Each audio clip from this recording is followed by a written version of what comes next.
কেমন আছো বন্ধুরা? আমার আনমনার আরও একটা ব্লগে সবাইকে স্বাগত জানাই। আজকে আকাশটা বেশ সুন্দর। অনেক সকালে ঘুম থেকে উঠেছি। ঘুম থেকে উঠেই চলে গেছি আমার অতিথিকে দেখতে। ঘুমোচ্ছিল বোধহয়। আমি অনেক চেষ্টা করছিলাম জাগাতে, কি নিশ্চিন্ত আশ্রয়ে রয়েছে। তবে আমি কদিন ধরে ওর মাকে দেখছি না। এখন একটু বড় হয়ে গেছে, যতক্ষণ না এইটুকু বড় হয়েছে ততক্ষণ পর্যন্ত ওর মা কিন্তু পুরোপুরি, যেহেতু আমার রেঞ্জের মধ্যে গাছটা খুবই ছোট, হাত দেওয়া যায়, তো ওই ডানা দিয়ে না পুরো ঢেকে ও তলায় রেখেছিল। আমি বুঝতেই পারিনি যে এটা কবে এত বড় হয়ে গেছে।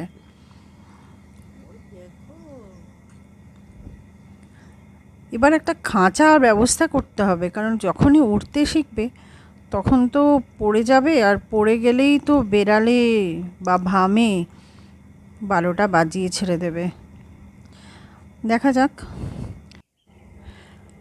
ছাদ থেকে ঘুরে এসে আমার মধু জল নিয়ে বসলাম আর পামুকে দিলাম বিস্কিট ভেজানো। আজকে মধু জলের সাথে আমার নতুন সংযোজন হয়েছে কিশমিশ ভেজানো। শুনলাম কিশমিশ ভেজানো নাকি ভীষণ ভালো। আমন্ড, ওয়ালনাট আর কিশমিশ চারটে চারটে করে, মানে 4টে টুকরো রাদার। তো এরপরে 10:30 নাগাদ আমি গেছিলাম আমাদেরই পাড়ায়, আমার সাথে গান শেখে মিঠি বলে একটি মেয়ে, বাচ্চা মেয়ে, তার বাড়িতে। তাদের পুকুর কোকো। সে এত ছটফটে, ভীষণই ছটফটে। এ কিন্তু ডোভারম্যান, যথেষ্ট তেজিয়াল কুকুর। নতুন হারমোনিয়ামে মিঠি একটু সারেগামা বাজালো।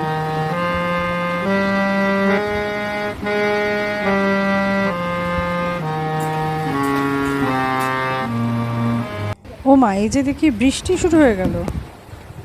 আমাদের সামনের পুকুরটা, অ্যাকচুয়ালি এদের বাড়িটা আমাদের বাড়ির ঠিক পাশের, সামনের বাড়ি। আমি ফিরে আসলাম কোকোকে আদর করে।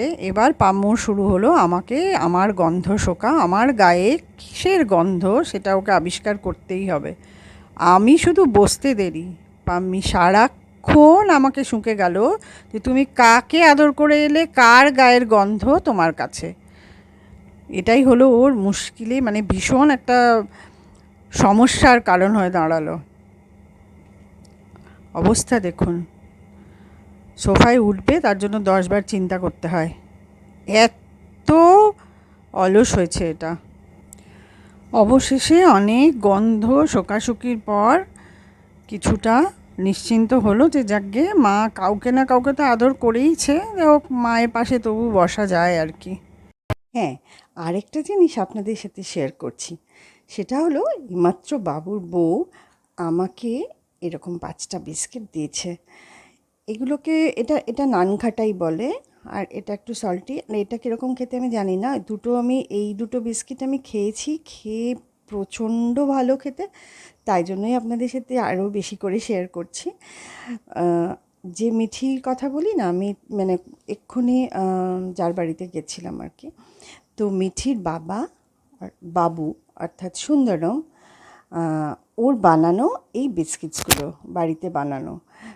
আচ্ছা, ও সুন্দরম, আপনারা হয়তো ওর সাথে পরিচিত, কারণ গতবারের ভিডিওটাতে তাতে সুন্দরমের বানানো কেকের কথা আমি আপনাদেরকে জানিয়েছিলাম।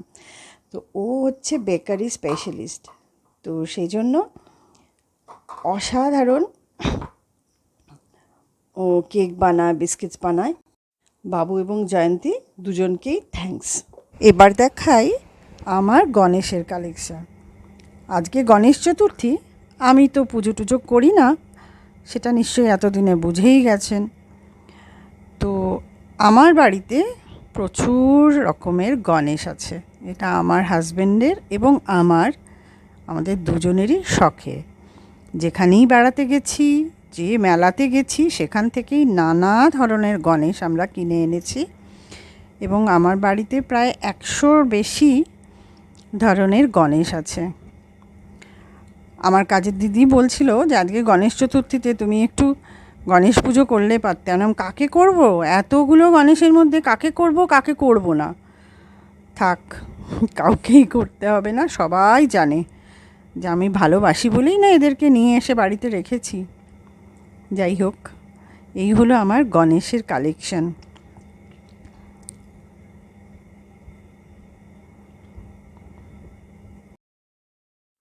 ছোট বড় নানা ধরনের গণেশ আমার কাছে আছে এবং বেশিরভাগই একটু আর্টিস্টিক, একদম খুব সাধারণ যে ধরনের গণেশ আমরা দেখতে পাই মণ্ডপে বা পূজার জায়গাতে, সেই ধরনের গণেশ একেবারে নেই যে বলবো না, একটা দুটো হয়তো বা আছে, কেউ হয়তো, আমরা যেহেতু গণেশ ভালোবাসি, কেউ হয়তো প্রেজেন্ট করেছে। তাছাড়া বেশিরভাগই খুব খুঁজে টুজে আনা, অনেক দূর থেকে সে গোয়া বলো বা গোয়া বলুন বা ভুবনেশ্বর, মানে যেখানে গেছি, আন্দামান, আর কোথায় বলবো, মানে বেড়াতে যেখানেই যেতাম, যদি বা কখনো বাজারে যেতাম, তো আমার বর এবং আমি, আমার সবসময় উদ্দেশ্য থাকতো কোথাও যদি একটু গণেশ পাওয়া যায়।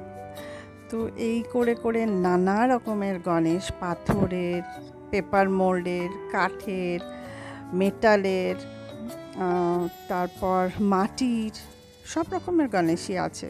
বুঝতেই পারছেন, 100টা যখন গণেশ, তখন নানা রকমের গণেশ তো থাকবেই। এবং আমার দিশার বন্ধুর বাবার বানিয়ে দেওয়া এই গণেশটা, যেই গণেশের 10টি মাথা, তার নিজের হাতে বানানো। 12:30টার সময় কলকাতা থেকে আমার মেয়ে এলো, আর পাম্মির কি লাফালাফি! আমার মেয়েকে এতদিন পরে দেখে ও এক পাক ঘুরে নিল, ও কি করবে বুঝে উঠতে পারে না। তাও আমি ভিডিওটা অন করতে ভুলে গেছিলাম বলে শুরুটা ছবি তুলতে পারিনি। ও নাচানাচি করে ও কোলে উঠবে না, কিছুতেই কোলে উঠবে না, একবার কোলে নিলে ও লাফিয়ে লাফিয়ে নেবে যাবে। দুপুরবেলা আমি আমার মেয়েকে নিয়ে একটু শপিংয়ে গেছিলাম। তো যাবার সময় বেশ বৃষ্টি ছিল, বৃষ্টি ভেজা দুপুরে আমি আর আমার মেয়ে রওনা দিয়েছিলাম এবং প্রথমে বেশ কিছু শপিং আমার করার ছিল, আশা করি আজকে দেখাতে পারবো। তারপরে গেলাম আমরা কেপিএস মলে। এই মলটা তো সকলেরই চেনা, এই মল নিয়ে অনেকবারই আমি ভিডিও করেছি। তো সেখানে একটু কফি খেলাম আমি আর দিশা, তারপরে সেখান থেকে গেলাম হচ্ছে দিশার জামা কাপড়, মানে যে সালোয়ার কামিজগুলো কিনেছি সেগুলো নিয়ে টেলারের। এইটা হচ্ছে আমার টেলার, আর কে টেলার্স, রমেশ তার দোকান। আমি অন্তত 30 বছর ধরে এই দোকানের সাথে যুক্ত এবং আমার সমস্ত ব্লাউজ এখান থেকে বানানো হয়। এরপরে আর বিশেষ ভিডিও করা হয়নি, কারণ আসার পরে বিছানা করা, খাবার দাবার করা ইত্যাদি ইত্যাদি থাকে। তো এখন অনেক রাত্রিবেলা আমি আপনাদের শপিংগুলো দেখাতে এলাম। এই লাল পাড় সাদা শাড়িটা আমার মেয়ের জন্য, আর এখানে অনেকগুলো গেঞ্জি, সেগুলো আমার কোনোটা আমার মালি যিনি কাজ করেন বাগানের তার জন্য, কোনোটা আমাদের সুইপার দাদার জন্য, কোনোটা আমার যিনি সবজি দেন তার জন্য, কোনোটা আমাদের বাগান পরিষ্কার করেন যিনি তার জন্য। এই রকম, যদিও কালারগুলো না ঠিক আসছে না, লাল পাড় সাদা শাড়িটা মোটেই লাল আসলো না, তাই দেখলাম। এটা আমার স্বপ্না যে কাজ করে তার মেয়ের জন্য। এই জামাটা নিয়েছি ইলাদির নাতনির জন্য, মানে বাবাইয়ের মেয়ের জন্য। এরকম টুকরো টুকরো জিনিস কেনা হয়েছে। তার সাথে আমি ইলাদি আর স্বপ্নার জন্য শাড়ি কিনি না, কারণ ওনাদেরকে আমি পয়লা বৈশাখে দিই, ওনাদের সাথে সেই রকমই কথা আছে, কারণ ওনারা পুজোর সময় শাড়ি নেবেন না বলেছেন, টাকা নিয়ে নেবেন। তো সেই জন্য তাদের জন্য আর কেনা হয়নি। যেটা কেনা হয়েছে সেটা হচ্ছে ওই স্বপ্নার মেয়ে, ছোটো মেয়ে, 6-এ পড়ে, আর বাবাইয়ের মেয়ে অর্থাৎ ইলাদির নাতনি, ও নার্সারিতে পড়ে না, 1-এ পড়ে, একদমই বাচ্চা। ওদের দুজনকে একটু দিই পুজোর সময়, কত ভাল লাগে বলুন, আমার তো খুব ভাল লাগে। এই একটা ছোট্ট গিফট, আমার পছন্দের কিছু দিতে, আর বাচ্চাদের যে আনন্দটা হয় সেটা আমার ভাবতে খুব ভাল লাগে। আর কিনেছি, দেখুন পাম্মি কিন্তু শুয়ে পড়েছে, এখন কিন্তু অনেক রাত। আমি ভয়েস ওভার দিচ্ছিলাম, তখনই আমি আপনাদের সাথে শেয়ার করলাম আমার আজকের শপিং। আর এই দুটো শাড়ি, একটা শাড়ি কিনেছি আমার যে মেয়েটি সারা বছর আমার শাড়িতে ফলস পিকো করে দেয় তার জন্য, আরেকটি আমার বৌদির জন্য। যদিও বৌদি প্রত্যেকবার আমাকে পুজোতে শাড়ি দিতে বারণ করে, কিন্তু পুজোর সময় আমি যাব একটা কিছু বৌদিকে দেবো না, এটা কি হতে পারে বলুন তো। একদম সাধারণ হ্যান্ডলুমের শাড়ি, যদিও বৌদি খুব কম শাড়ি পরেন, কিন্তু পুজোর সময় তো একটা শাড়ি পরতেই লাগে। যদিও বৌদি নিশ্চয়ই কিনবে, তবুও যদিও কালারগুলো না ঠিক আসেনি। আপাতত এটাই আমার পুজোর শপিং। তো আজকের মতো এখানেই গুড নাইট বলছি। সবাই ভালো থাকবেন, সুস্থ থাকবেন, সাবধানে থাকবেন। আর এখনও যদি কেউ সাবস্ক্রাইব না করে থাকেন আমার ব্লগটা, ভালো লাগলে অবশ্যই সাবস্ক্রাইব করবেন। আর যদি কিছু কমেন্ট করেন খুব খুশি হব, যেমনই হোক। ভালো থাকবেন, সুস্থ থাকবেন। Good night.